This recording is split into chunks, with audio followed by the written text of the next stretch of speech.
Hello, I'm Kaiser and welcome to Moose Reads. Before I get started, I want to say that the opinions that I give here are my own opinions. They are extremely subjective. If I dislike a book, it is not a reflection on the author and it is not a reflection on people who do like it. Different people have different tastes and that's okay. Today, I'll be reviewing The Love Interest by Cale Dietrich. This is a queer thriller romance, I think.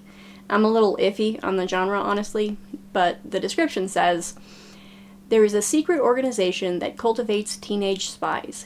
The agents are called love interests because getting close to people destined for great power means getting valuable secrets. Caden is a nice, the boy next door sculpted to physical perfection. Dylan is a bad, the brooding, dark-souled guy and dangerously handsome. The girl they are competing for is important to the organization, and each boy will pursue her. Will she choose a nice or the bad? Both Caden and Dylan are living in the outside world for the first time. They are well trained and at the top of their game. They have to be. Whoever the girl doesn't choose will die.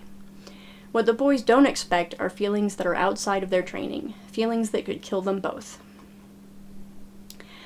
I thought this book was just okay. I was hooked pretty early on, but I felt like the quality declined as it progressed. I gave it 3 stars. I think most of my issues with this book are going to be spoilers, but there are a few things I can say before we get to that part. So, the absolute smallest of complaints, but right at the start of the book, Dylan asks Caden to call him Dill. Their names are assigned to them by the company, and he feels like he is carving out a space for himself by choosing to go by a nickname. But I really didn't like the name Dill. It just sounds a bit silly to me. Also, within the context of the plot, it doesn't seem like something his handler wouldn't have stamped out immediately. He's the bad boy, and Dill doesn't sound all that bad, especially when you have to ask to be called that. He's supposed to be tortured and aloof, but call him Dill. It doesn't really track, in my opinion. This is also another book where the circumstances of the plot keep the main couple apart for most of the book. They go on pseudo-dates at night, but there are only a handful of these scenes in the entire book. There are probably not any more scenes between Caden and Dill than there are between Caden and Juliet, their target. It's a bit hard to sell me on a romance that can't outpace a fake relationship. I really think this book would have benefited a lot from being dual perspective. It's told entirely from Caden's perspective, and I think that hurt it in more ways than one. Mostly, it undercuts the tension. There are 2 parts to this, and the first one gets into some big spoilers, so I'll just discuss the second one for now. The main source of tension in this book is that whichever boy Juliet doesn't choose will be murdered. So even though Caden is falling for Dill and doesn't have any romantic interest in Juliet, he has to keep pretending and trying to prevent her from falling for Dill instead. But because it's single perspective, we see almost nothing of Dill courting Juliet. We see his big intro, one small incident in the middle, and the grand finale where Juliet makes her choice between the 2 boys. Beyond that, we only ever hear that she's asked him to model, shirtless, not naked, for her art. Because we never really see what Dill is doing to win her over, or even see them interacting very much, he never really feels like much of a threat. Other minor complaints are that there's a reveal late-ish in the book that is painfully obvious from very early on and could have done with a subtler touch. And there's a technology in this book that allows the boys' handlers to communicate telepathically and read the boys' minds. I feel like this is both a bit too unbelievable and also would have made it impossible for them to develop an illicit romance without getting into serious trouble. Honestly, in general, Caden's handler seemed extremely bad at her job. But that's it for no spoilers. From here on out will be spoilers, and they will be spoilers for the whole book, including the end. If you don't want to hear any spoilers for this book, now is the time to pause or close the video. For everyone else, let's talk details. I'll start with the other major issue that I think dual perspective would have helped with, and would have built more tension. But for that, I have to go over some background. Dill has been showing up at Caden's house to take him for late-night drives through the city. He says repeatedly that it feels like he can only be honest and the real him when he's with Caden. Eventually, Dill takes Caden to a shack in the woods where they won't be seen to make out.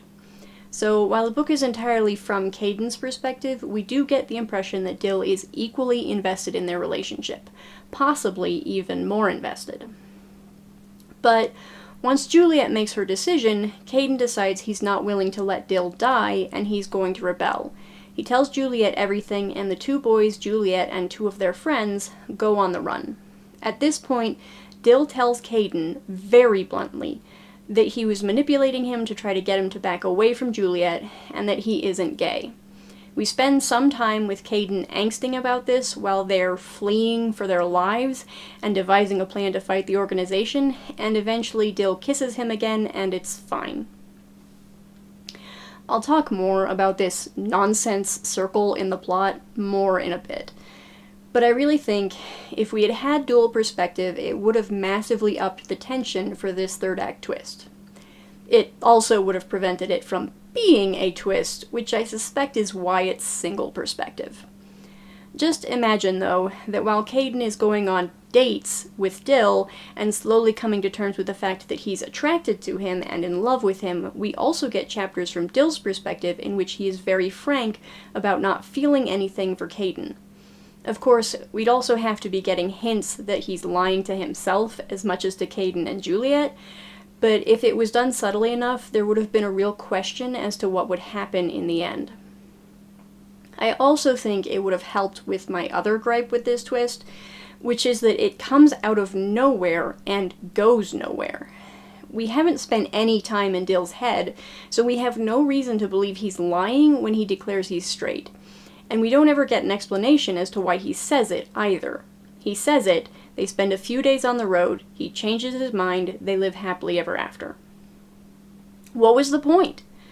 I'd say tension, but at this point all of the characters are running from an organization that has dominated the world for centuries and has deadly murder robots that we have seen squeeze someone's head off of their shoulders.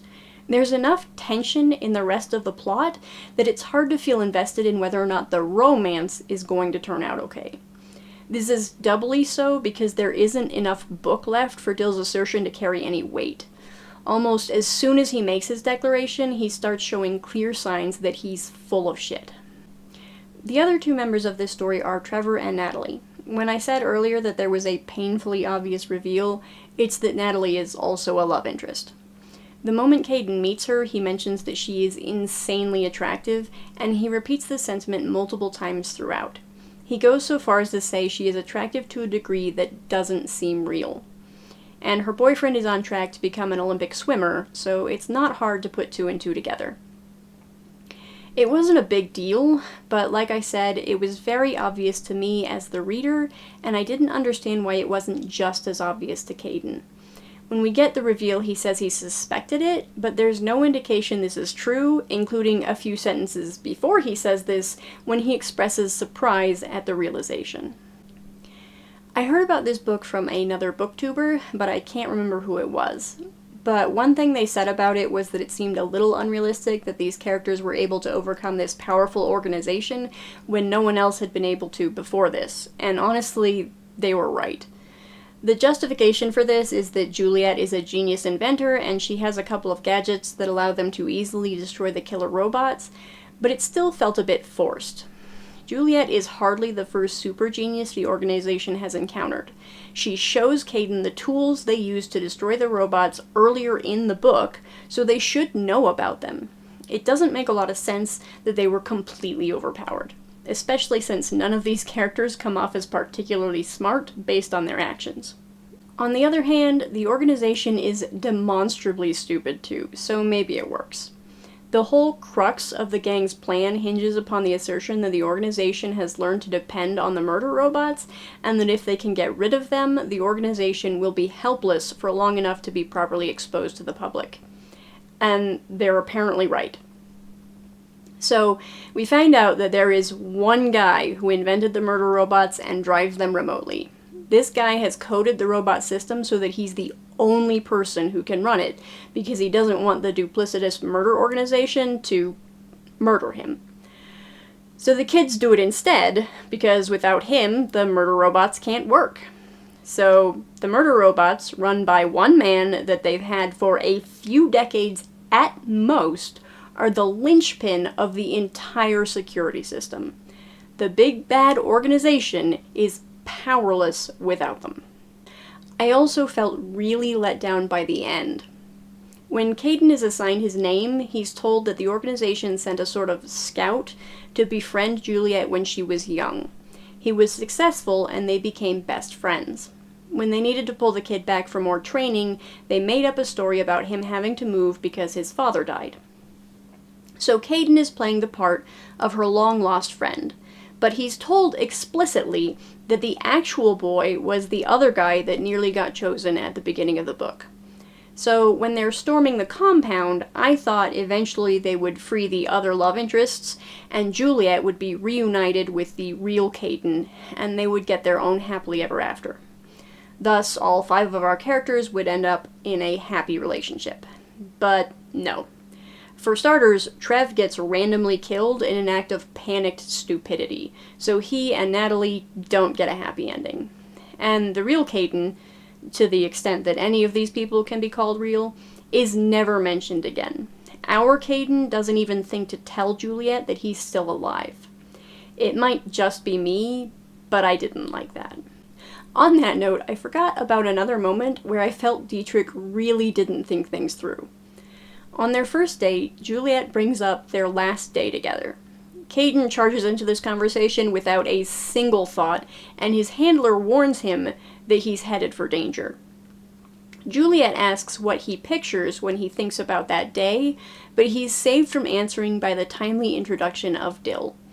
But it's pretty strongly implied that he doesn't know any details about that last interaction he's supposed to have had with young Juliet, and that his handler can't tell him. If the kid she remembers belonged to the organization, why wouldn't they have a full dossier on what the two of them did together? It's just silly.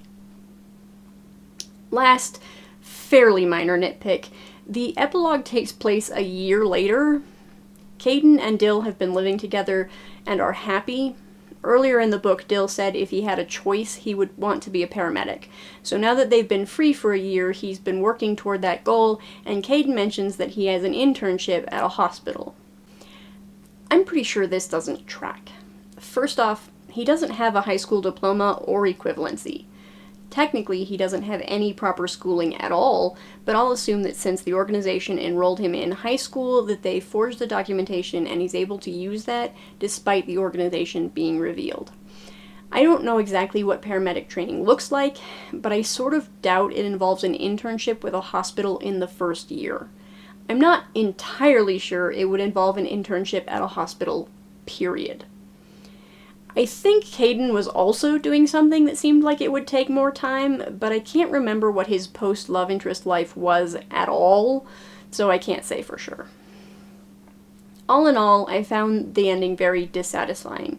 The book was fine overall, but it was just fine. It could have been much better. I wouldn't recommend checking this one out, honestly. It was okay, but the writing was a bit weak, and the ending was rushed at best. If you liked this video, I hope you'll check out more in the future. Thanks for watching this one. Bye!